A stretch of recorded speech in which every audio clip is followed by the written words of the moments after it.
Hey, I'm coming to you from my greenhouse again. Look at this nice lemongrass I have growing and some rosemary and fennel and my favorite asparagus down there at the end. It's been with me many years and I just love it. But to talk to you about the state of affairs for human trafficking. Larry wrote a wonderful article, our editor, and I hope you'll take time to read it.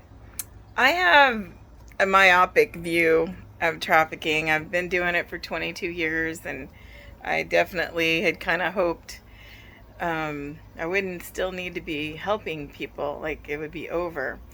So my view is only from my perspective, and it's not a worldly view of it. But let me tell you what I think. In 22 years, the case I have today is just as difficult as the case I had the first day 22 years ago.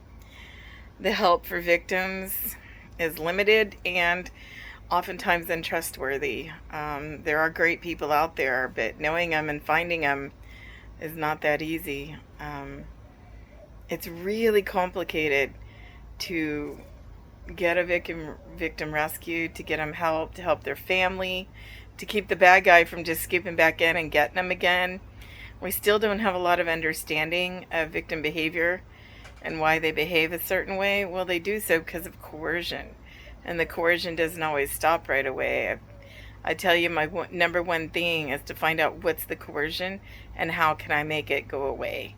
Coercion makes everyone work. It works for me. You get something I care about, and you can probably coerce me. Luckily, the older I get, the less susceptible I am to that. But certainly when I was a teenager, oh my gosh, I had all kinds of weaknesses and points and fears and just didn't understand the world. So with our kids, I'll be connected to the internet and smart devices, and pretty much you can't get through life without it. Schools require it. It's at the library. Their friends have phones. You can't really take them off of it, but you also can't expect them to combat all the bad guys out there themselves. And to give you an example, I've mentioned it before, but I look at YouTube videos of these predator catchers, and their goal is to set up as if they're a 12-year-old boy or girl, maybe 13 or 14. And all they do is put themselves online as a child, and they get hundreds of predators after them. And I know one that I talk a lot about is Chris Hansen on True Blue Network. Look at his. See who's coming to see these children. All I can do is think, thank God it was him and not the child. But in my experience, I know how many more times they're meeting the child and not Chris Hansen. As many as they do, hundreds of them, they're still haven't caught them all. And there's no shortage of it, whatever city they're in. And you just think, all you have to do to draw in a perpetrator of exploitation, of abuse, of sexual assault is just be 12 and be online. So I think we're in the infancy of understanding that. I've been saying it. I first wrote my 55 things parents and grandparents should know back in, I think it was 2016 or 2017. And because I was seeing it then, how many kids were being taken online. And I don't think we've caught up with that. And so to me, that's real frustrating. It's something we should all know and have an answer for. It's not just whether they send images out. I've seen some addressing that. But it's who shows up at the house. All these men you will see knock on a door that they don't know whose house it is. They just know there's a 15-year-old home alone. And they'll enter a house that belongs to a family. Now, luckily, we're seeing it as a setup for police and the movie, the TV series True Blue. But you also see it on Colorado Pet Patrol. This happened to this man's son. And so he, being a dad, strapped a camera to his chest and started meeting predators. He's way over 500 predators he's met. 500. So if your kid is a minor and they're online, it's not if this will happen to them, it's how many times. So get out there, stay alert, monitor their conversations.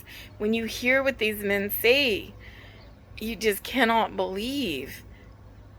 I mean, they're arrested based on the messages alone, much less what they would have done had they got there. And then the chilling fact to me is, what do they do after their sexual urge is satisfied?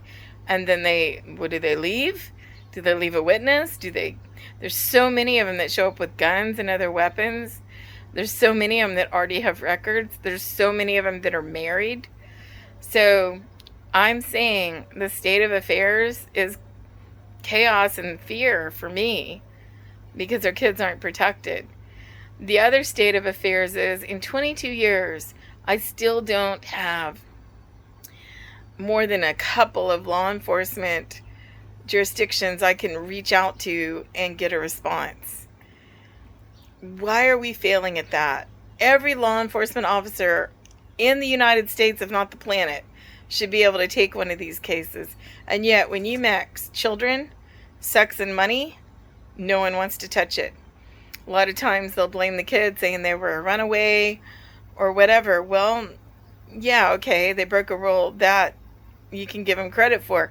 But, when a child winds up in an apartment with 5 men who have sex with her, raped her, then why is it slow to respond?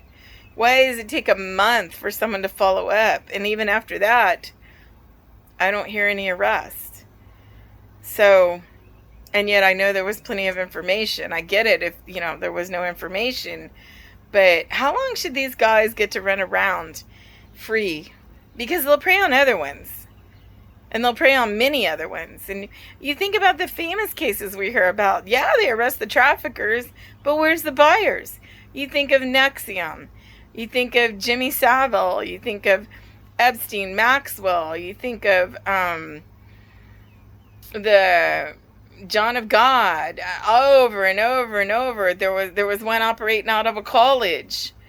You just think of all these things that, yeah, they get sensational headlines, but they weren't trafficking them to themselves. By its nature, it's anonymous. But in our prosecutions, with all the capabilities of the internet, of digital tracking, I just don't think we're doing our best. And I really appreciate when I see arrests, but I don't appreciate when that's it, because they didn't do it themselves. And the law states everyone involved is responsible the same. The person that drove them, the person that lured them, the peer recruiter, the adult recruiter, the person that bought them, the many people that bought them, the advertising. Remember Backpage? They got shut down because they were benefiting from the advertising. Well, great, but how many buyers did not get arrested? Because I could guarantee you they're still out doing it. I was in a brothel once that we had helped to get shut down, and it was turned into an office for a nonprofit out of Houston. And wonderful, great efforts that they did. But a year later, I was there filming about trafficking with a full-on camera crew. Even had bodyguards. One just looked like Jack Reacher. He was so tall and amazing, right out of Central Casting. And while we were there just for about an hour and a half, 3 men walked through the door, didn't even notice that it was no longer a brothel. And there was clear indicators, signage. It had been painted. The ATM machine had been taken out of there. The window where they paraded the women to be chosen, that was gone. Signs about combating trafficking, all over the place. They walked all the way from the front to the back of the building, which was considerable distance. And all they could do is look at me with this sex-crazed glaze in their eyes going, "Where's the girls?" 3 of them, a year later. Didn't even notice the cameras, the bodyguards, me clearly not being part of that business. And actually we had a district attorney there with us, not even aware they were admitting to wanting to buy sex in front of a law enforcement official. And I'm just like, a year later, and the nonprofit there, they said, yeah, it happens pretty regularly. And it just stuns me. This is where we are. It's not really considered, it's not considered bad to buy sex yet. It's almost still allotted. I can't really watch TV now except for like food shows and home improvement shows, because when I sit down to watch anything fictional, there's always the gratuitous strip club scene in there. There's always something about commercial sex, and we just need to stop it. So That's my take on the state of affairs. It's a hot mess. And I hope you'll read Larry's article, as he did a little more research and has some other things to say. But yeah, it's not okay. So let's see what we can do. Let's make the world better. Reach out to me. Give me your ideas. All right. Bye.